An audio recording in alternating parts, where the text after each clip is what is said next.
Welcome to Conversations with Doc Martin. This video series focuses on extraordinary people doing extraordinary things. Please don't forget to hit the subscribe button and click notifications so you don't miss out on our next guest. Today, we're joined by Dr. Matthew Hatzke. Matthew is an endodontist who lives in Sacramento, California, and owns a practice in Lodi.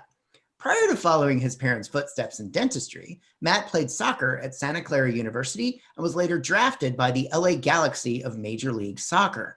He was then traded to his hometown team of the San Jose Earthquakes and played there in 2008. Matt is a very proud member of the LGBTQ plus community and has shared his story publicly about coming out and the struggles he faced in the world of professional sports. He's committed to be an integral part in the continuing struggle for equality, visibility, and acceptance. So Matthew, thank you, and welcome today to our channel. Yeah, thank you for having me. Absolutely, absolutely. So like a number of our guests, we kind of got to know each other through friends of friends and the world of dentistry. And truthfully, when we first met, I didn't even realize that you had this history and your coming out story. And then I was like, well, that's interesting. I got to Google this guy. And then I discovered it made national news. I mean, you are a former pro soccer player. And so that's one of the reasons why we wanted to kind of chit chat today, to kind of talk about the struggles of our brothers and sisters in professional sports and just in society in general. So if you would, why don't you just kind of share with our viewers kind of your background in sports and kind of how things transpired to get to where you ended up getting in professional sports? Yeah, so I was born and raised in San Jose, California. I have two brothers who were very competitive, playing soccer and other sports growing up. Fortunately, had a good youth career and was recruited to play at Santa Clara University. And it was there, I saw my career potential advance. I was doing well enough. Coaches were telling me I was, getting some looks from professional scouts and saying it might be a possibility. And so this was 2008 when I was eventually drafted, and I was one of 50 players that got invited to the combine. So it was a really proud achievement for me. And then I ended up getting drafted and played a year professionally in 2008. My older brother actually played professionally for 2 years in Houston and played at Cal. And so we were kind of rivals in college, but Nice. always helping each other through our careers. So it's something I'll never forget. And it was a great experience, but it also in some ways feels like a lifetime ago. Oh, I'm sure. And, things have certainly changed since 2008. They've changed, dramatically since, I guess you could even say, the 90s. People kind of often point to Will and Grace's debut as one of those big changes within, and Ellen, of course, coming out. Yeah. And so I know myself as a gay man, not playing professional sports, but even within dentistry, I was so afraid to come out, particularly when I went through my training in the early 90s. Right. So talk to us a little bit about your coming out story and how that ended up integrating with your experience in professional sports. Yeah, it's funny. A question I always get is, when did you know? And on a certain level, I feel like I've always known, being younger, you can't quite identify it. Something was different. I couldn't quite figure it out. And then, growing up in the 90s and early 2000s, there was not a lot of visibility. Like you brought up Ellen, I always said, I swear she was like the only out person I was aware of growing up. And that was in the early 2000s, which is not that long ago, and people kind of forget because there had been a lot of progress between, in the last 10, 12 years. Absolutely. So, obviously in the sports world, there's very few, if any, out gay male athletes. On the women's side, there's a lot more visibility, which is great. But in the world of men's sports, it hasn't been as visible. And so, my personal journey was probably the biggest holding me back was self-acceptance and trying to figure out how I was going to live this life authentic and be happy, because there just weren't examples. And so when I finally, had the courage to come out, I basically have tried to commit to being the example that I wish I had to look up to when I was younger, because, I think there's a lot more visibility now.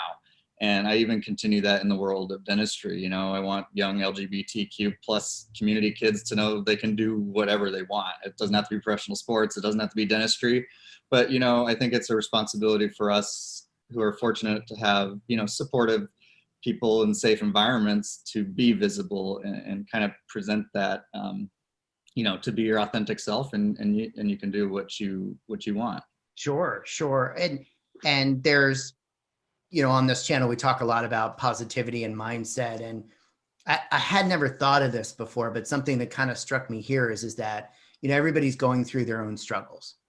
And we had Sean Swarner on an interview earlier this year, and he climbed Mount Everest with one lung, having survived 2 cancers. Yeah. And I was chatting with him about how he impacted my life. And he looked at me and he said, look, never, ever, ever compare yourself to somebody else, because everybody has their own Everest. And I thought that was really quite striking. And isn't it interesting that, you know, for our brothers and sisters, for so many of us, this is our Everest. Mm-hmm. This is something that seems insurmountable.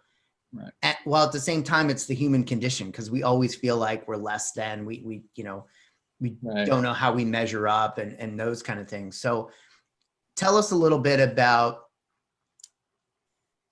how you made the decision to come out publicly when you were playing, or the whole time. So so I came out, I don't know, 5 or 6 years after I was done playing, actually.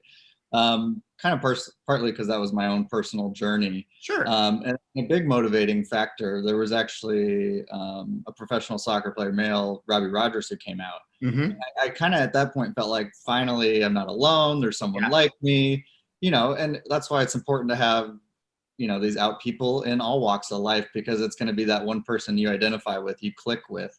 Absolutely. You know, and in the world of, you know, there's a lot of environments that aren't great or have been notoriously not very welcoming or open, and professional sports would be one of them, that are, you know, hyper macho, and the perceived idea that maybe LGBT people are less than, or less strong, less all these things, less than in general.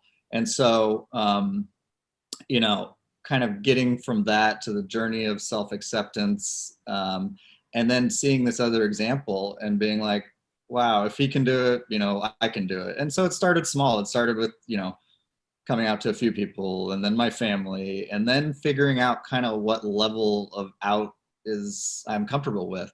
And it's funny, I talk to, you know, some straight friends and allies still, and they don't understand that coming out is a continual process. I consider it every single day with my patients, my referrals, you know, and I have to make that decision of how much you reveal of yourself. And it's a daily thing. And I remember when I was younger and coming out, I thought, oh, I come out and I'm done. But no, it's a continued process. Sure. You know, I'm a lot more comfortable with it, but, you know, there's still times I keep certain things closer to the vest, and, you know, that's just the professional world as well. So it is kind of interesting. Absolutely. I think I shared this with you when we were chit-chatting on other times. I think it was 2015, in one of my keynote addresses in front of thousands of dentists, I was talking about my disability from dentistry. Mm-hmm. And I was talking about the story of becoming disabled.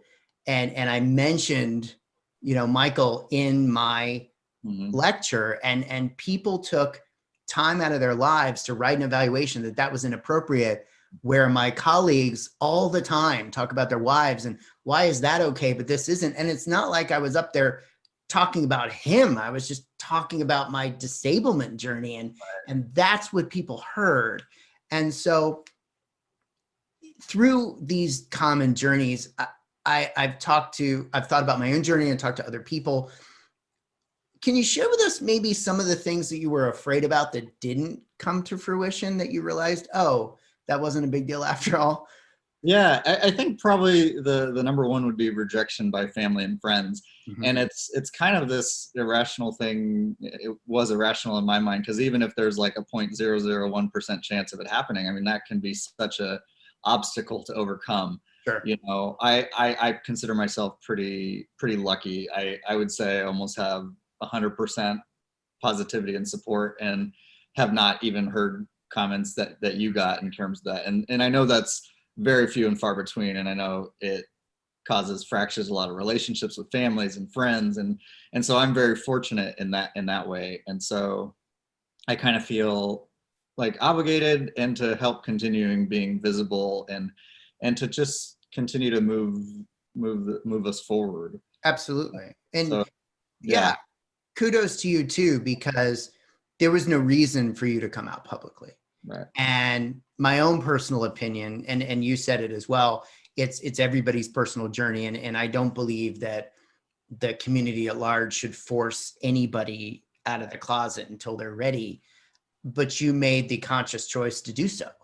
And so I think that's fantastic, because as we were talking about this interview, you said something incredible, which is something I hold dear too, which is if you can even impact one person, that's a huge benefit. And so, yeah, for sure. That's been my goal. If, I've had the opportunity to, talk about it on various platforms in the last number of years since coming out publicly. And, some people reach out and then it's worth it. And, absolutely. I would consider myself, somewhat more private of a person. And so when I was first starting, it was kind of hard to talk about. And, but, now I'm not just like, I'm proud to be an LGBT member and contribute to society and contribute to the movement of acceptance, because, it's funny, even though being on the younger side, I grew up in a time where there weren't out people. And it wasn't long ago. And, gay marriage passed. And in the last couple of years, you couldn't be fired for being gay. And I just try to educate my straight friends that, like, hey, this is the reality. In 30 states, you could have still been fired for being, sexual orientation or gender identity. And they're like, I can't believe that. I'm like, yeah, that's the reality. Absolutely. And things as simple as donating blood, in a time when the coronavirus pandemic, people, they've lessened the restrictions, but there's still obstacles and discrimination that are archaic and discriminatory and shouldn't be in place. And so there's just all these different, things that it's important to, educate allies about. Absolutely. And particularly the blood donation element, it flies in the face of science and reason, because they test all the blood anyway. And so it is purely a discriminatory practice that's not based on science, that doesn't exist in certain other countries. Right. So when you think back to your younger self in your shoes today, what would you tell your younger self? I think eventually that it'll be okay. And, I think there's the cliche thing that it gets better, and I hope that is the case for most people, but I also realize it's not.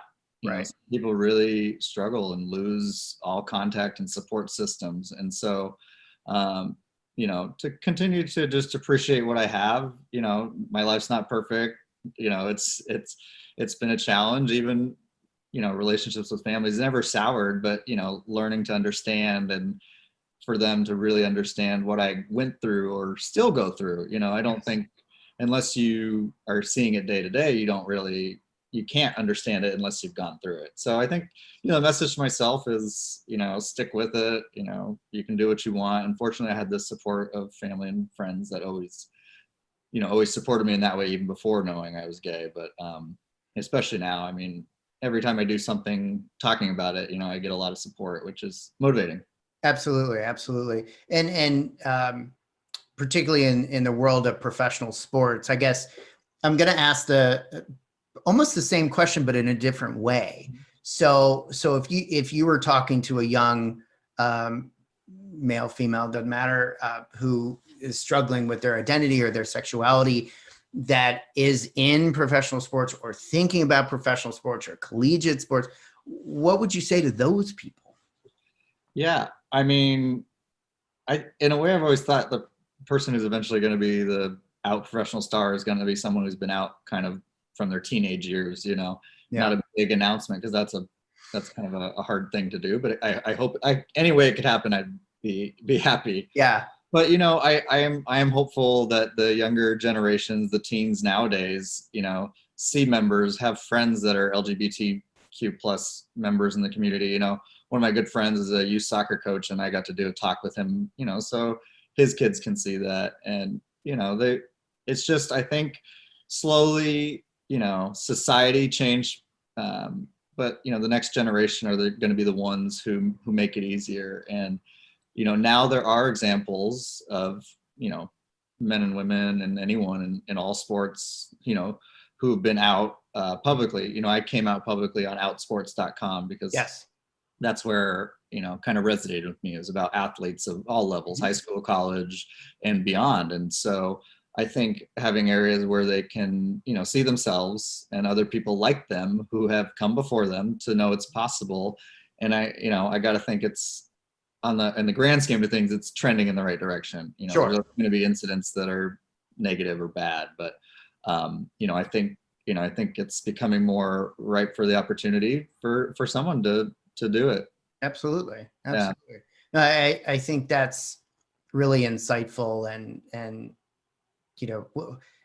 history moves forward, or time moves forward, whether we like it or not. And if you look at the overarching arc, we are trending in the right direction. And nobody ever said that the human experience was a linear progression. It kind of goes like this.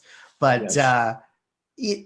If we kind of take a look back to your younger days as a coach, one of the things I was trained on, which has changed my life dramatically, is the concept that there's no such thing as a mistake, barring hurting another human being. Because if you go back in time with the same knowledge, intelligence, intuition, passion, insight, you would make the same decision all over again. So there isn't anything. There isn't any such thing as a mistake.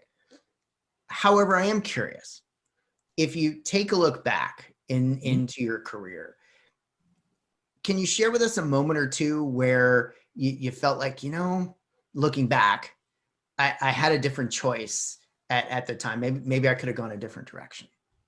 Yeah, and it's funny you talk about that, because I've kind of felt the same way. People are like, do you wish you came out earlier? And I said, I've always said, no, it was just kind of my journey and my time. I had to go through what I had to go through to reach, self-acceptance. And that's probably the biggest hurdle for most people.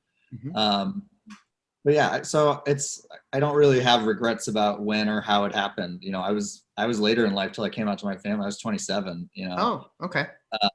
So it's quite a long time. In a way I'm like, yeah, but I don't know. I got to do a lot of cool things. I got to play professional soccer. I got to travel the world playing soccer.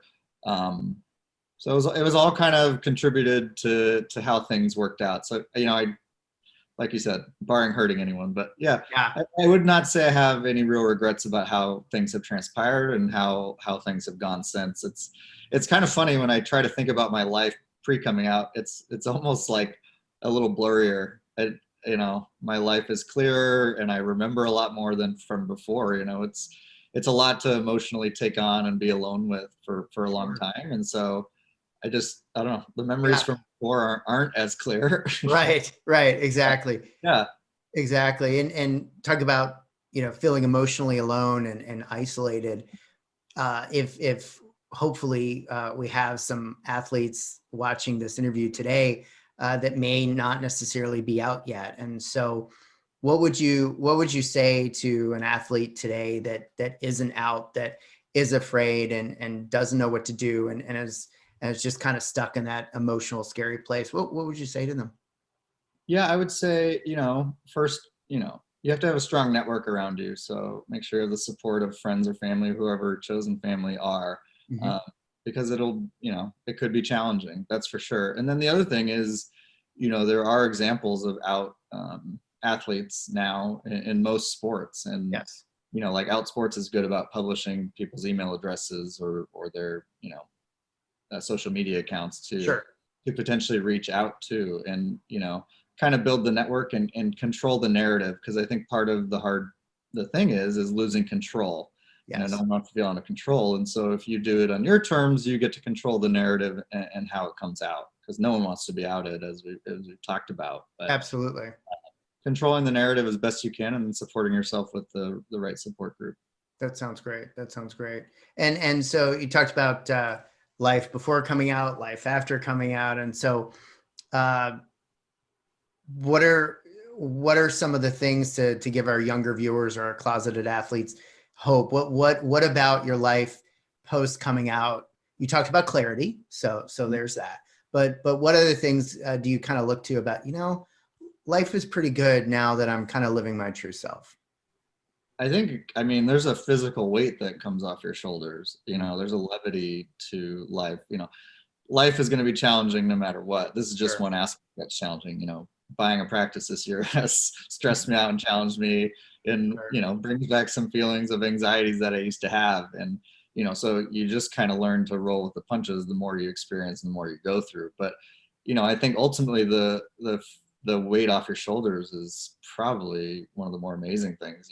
Keeping that inside and trying to hide that in every aspect of your life is all consuming and exhausting. And so Absolutely. It's quite liberating in a physical way, actually.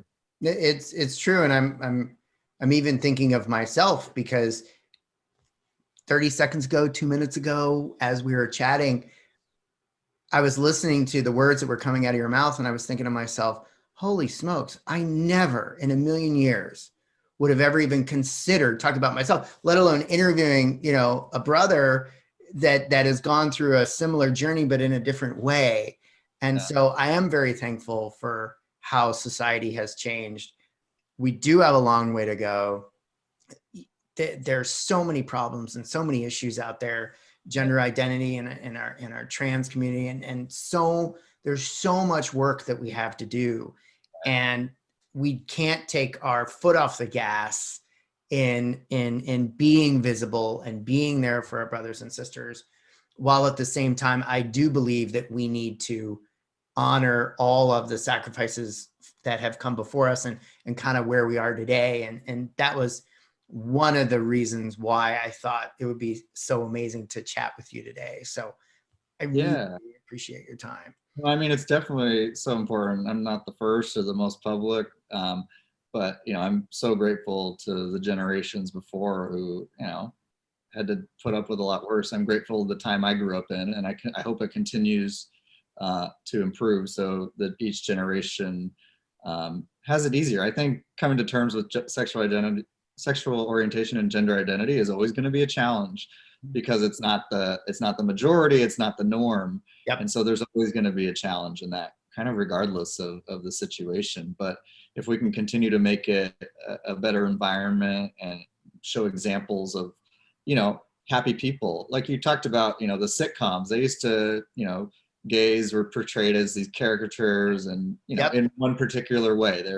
They're just portrayed in one particular way, and it was never really in a positive light. It was kind of the butt of a joke, or not in a good way. And so it's important for all people to see themselves in one capacity or another. Absolutely. A happy, healthy adult life. I remember being younger and thinking, this doesn't reconcile how I can grow up and be a happy adult. Like, there just weren't examples of it. Absolutely. Well, it's you were just talking about sitcoms, and Schitt's Creek just ended just about a year ago, and in some of the interviews that they were talking about, they went out of their way, all of the writers, to make it just be, and it wasn't an issue. It just, this is who the character was, and I found that so refreshing.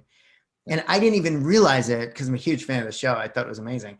And I'm sitting there and I'm watching Daniel Levy's character, and I'm like, wait a minute, it just is, right? And so this has come so far in society. So I think that's that's progress when it's not when it's not noted. Exactly. Exactly. So that's when it'll be, when it's not news. Yeah. Every time. Absolutely. Yeah. So I really appreciate your time today.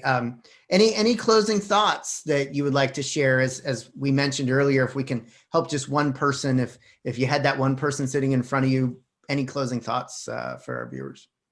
Yeah, I'd be happy for anyone who would like to contact me. We can give them my contact information. Sure. We'll put it below. But just continue to try to be the best version of yourself, the most authentic version of yourself. You have resources, reach out, build the network and support system that is going to provide you with the best environment. And then, practice self-love and self-care. It is, you have to live with yourself the rest of your life. So you have to figure out how to be happy. happy with yourself. And it's a journey. It's not going to be fixed in one moment, but it's a constant process. And then, you know, once you do come out, like I said, it's a never-ending process, which is something I wasn't really aware of. But, you know, I think there are more resources now than ever, specifically in the sports world. But, you know, I still am just very hopeful for the future. Even in the crazy times that we've been living in the past couple of years, I still think things will continue to improve in the grand scheme of things. Absolutely. Very, very wise words and hopeful words. So thank you so much. So thanks again for joining us today. As you said, we're going to go ahead and post your information below and some other resources for the community. So thanks everyone for joining us. Please don't forget to subscribe and click the notification button. And lastly, as I always say, remember, life speaks to you. And if you think it doesn't, you're not listening. Take care, everybody. Bye-bye.